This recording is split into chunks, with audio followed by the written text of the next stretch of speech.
Hello friends, ఈరోజు Sunday కదా, hotel స్టైల్లో పొడి పొడిలాడే దమ్ బిర్యానీ అయితే చేసేసుకుందాం. వచ్చేయండి. మా పిల్లలకి ఆ బిర్యానీ అంటే చాలా ఇష్టం అనమాట. అలా ఉండేది.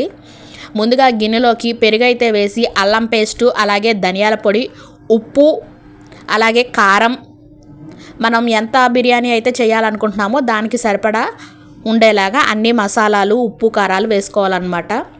ఇంకా కొత్తిమీర, అలాగే కొంచెం పుదీనా, అయితే ఆనియన్స్ కూడాను నేను ముందుగా వేపేసేసి ఉంచేసాను.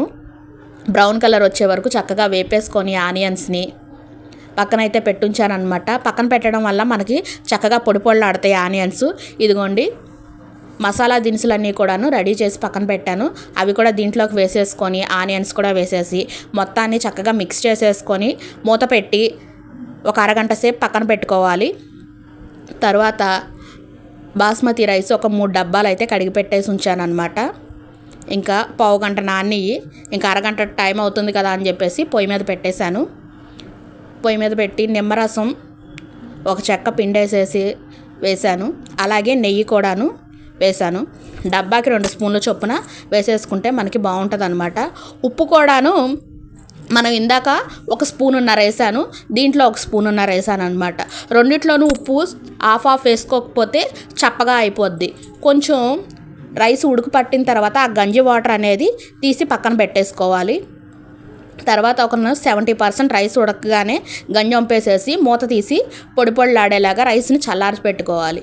ఇంకా రౌండ్గా ఉండే గిన్నె తీసుకొని దాంట్లోకి ఒక 3 స్పూన్ల ఆయిల్ వేసి మనం ఇందాక కలిపెట్టుకున్న మసాలా పేస్ట్ని మొత్తాన్ని గిన్నెలోకి వేసేసుకొని ఆయిల్ పైకి తేలేలాగా చక్కగా వేపేసుకోవాలి. ఇలా వేపేసిన దాని మీద ఇంకా మనం రైస్ మొత్తం చక్కగా గడ్డలేమీ లేకుండా పలచగా పరిచేసుకోవాలన్నమాట. ఇలా వెడల్పు గిన్నె పెట్టుకుంటే మనకి అడుగున మసాలా రైస్కి బాగా పట్టుద్ది. మనం ఇందాక తీసి పెట్టుకున్నాం కదా, ఆ వాటర్ని అయితే ఇలా పైనుంచి పోసేసి మళ్ళీ ఒక 2 స్పూన్స్ చొప్పున, డబ్బాకి 2 స్పూన్స్ చొప్పున మళ్ళీ నెయ్యి కూడా వేసేసుకొని ఒక వైట్ క్లాత్ని, కలర్ పోని ఏ క్లాత్ అయినా సరే తడి క్లాత్ని అలా కప్పేసేసుకొని మూత అయితే పెట్టి ఆ మిగిలిన క్లాత్ని అన్నిటినీ చక్కగా పైకి పెట్టేసుకుంటే బాగుంటుంది అనమాట. మనకి పొయ్యి మీద అంతా పడుకోకుండా నీట్గా. అలాగే దీని మీద ఏదన్నా బరువైన వస్తువు, ఇంకా నా దగ్గర ఈ రోల్ ఉందన్నమాట చిన్నది, ఇంకా బరువుగా ఉంటుందని అదైతే పెట్టేశాను.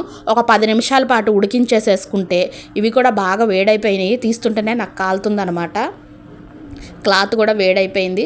చూడండి, మూత కూడా వేడిగా ఉందని చెప్పి క్లాత్ పట్టుకొని తీస్తున్నాను.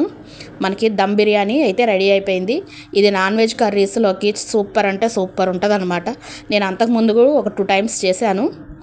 ఇది బాగా వచ్చింది. అందుకే ఈ రెసిపీ అందరి కోసం పోస్ట్ చేస్తున్నాను అనమాట. ఇదిగోండి, బిర్యానీతో పాటు ఇంకేం చేశానో చూపిస్తాను, వచ్చేసేయండి. స్టవ్ అయితే ఆఫ్ చేసేసాను. బిర్యానీ, అలాగే చికెన్ కర్రీ, మా కార్తిక్ బాబు కోసం కట్ట, వాడు చికెన్ అసలు తినడనమాట, అందుకని వాడి కోసం కట్ట, అలాగే రైతా. ఇంకా టేస్ట్ చేద్దాం, వచ్చేసేయండి. ఇదిగోండి పెట్టుకున్నాను వేడి వేడి బిర్యానీ. ముందు ఒట్టి బిర్యానీ తిందాం ఎలా ఉందో టేస్ట్. బిర్యానీ పొడి పొడిలాడుతూ చాలా చాలా బాగా వచ్చింది. ఇదిగోండి చికెన్తో కూడా తింటున్నాను. చాలా అంటే చాలా బాగుంది. మీరు కూడా ట్రై చేయండి, ఎలా వచ్చిందో కామెంట్ చేసి చెప్పండి. అలాగే ఒక లైక్ చేయండి. నెక్స్ట్ వీడియో కలుద్దాం. Bye friends, bye.